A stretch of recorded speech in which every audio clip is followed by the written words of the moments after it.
Alright, today I'm going to show you guys how I prefer to cook northern. People deep fry it in different ways. It's actually a fish that not a lot of people eat because there's Y bones in there, and with a little skill, a little practice, you can actually remove those Y bones. It works a lot better on a much bigger fish than a smaller fish. You can see a video on how to do it on YouTube. That's how I figured it out. So what I have here is I have 6 cups of water.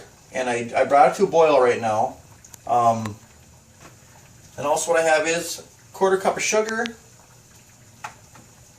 1/4 cup of Johnny's seasoning salt. Most people use normal salt, but I implore you to use a seasoning salt, get much better flavor. Then in this cup here, I have 1/2 tablespoon of lemon pepper salt and 1/2 tablespoon of celery salt. So what you do is, take your 1/4 cup of sugar, dump it into the water, just stir it around, it'll dissolve into that water there, and it only takes a few seconds for it to dissolve.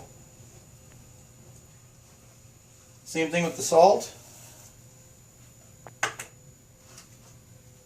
and the other ingredients.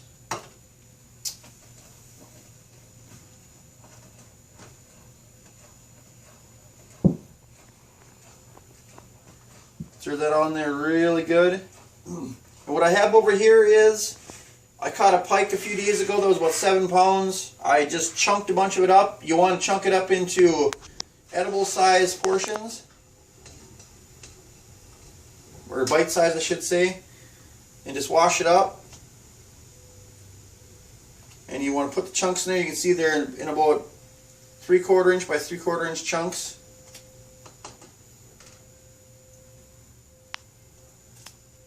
You just want to put a bunch of them in here.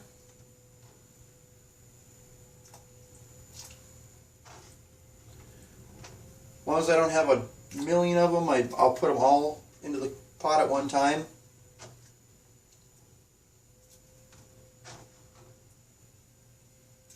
Like so. Now all these spices, or all this meat is in here. The water is not boiling anymore. What I'll do is I'll just let it sit here and simmer, and within another minute or two it'll come back to a boil. And then what I'll do is I'll let that fish boil for not very long, about 3 minutes is all.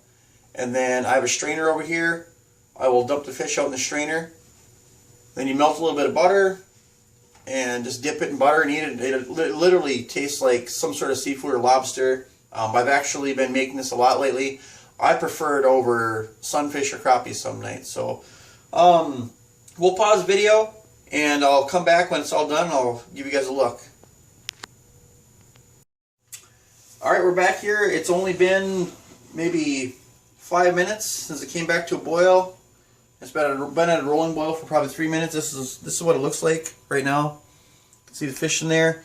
What I do is I'll take the fish out, and this is how I can tell they're done. I mean, I know that they're done in 3 or 4 minutes, but you can tell the fish is flaking apart. What I do is I have just a strainer over here. And dump it all out in there. And I let that sit for, I usually let it sit for 5 to 10 minutes, you know, depending. I want that fish to cool off a little bit. But I have a bowl here with some butter in it. What I really like to do is I like to put a little bit of garlic salt in there. Okay, and this is what the finished product looks like. You can see there's some spices and stuff on there, but I'm just gonna take a piece of this pike here. Like I said, I've always liked the taste of pike, but I've always not liked fighting with all those Y bones. And I saw this recipe on YouTube one time, and it was a little different. They used 5 cups of water, sugar, and salt. They didn't use any other seasonings, but I tried it and I thought it was great, and I figured, how could I improve on this recipe, and this is definitely the way to do it.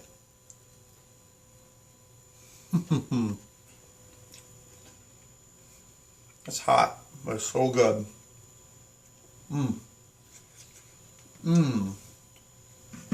Problem is, I can sit down and eat a whole bowl like that myself in like 15 minutes, and then the next day I'm not feeling too good. But this is definitely a recipe I'd like y'all to try, and in the comments below, let me know how it turns out for you guys. And thanks for watching.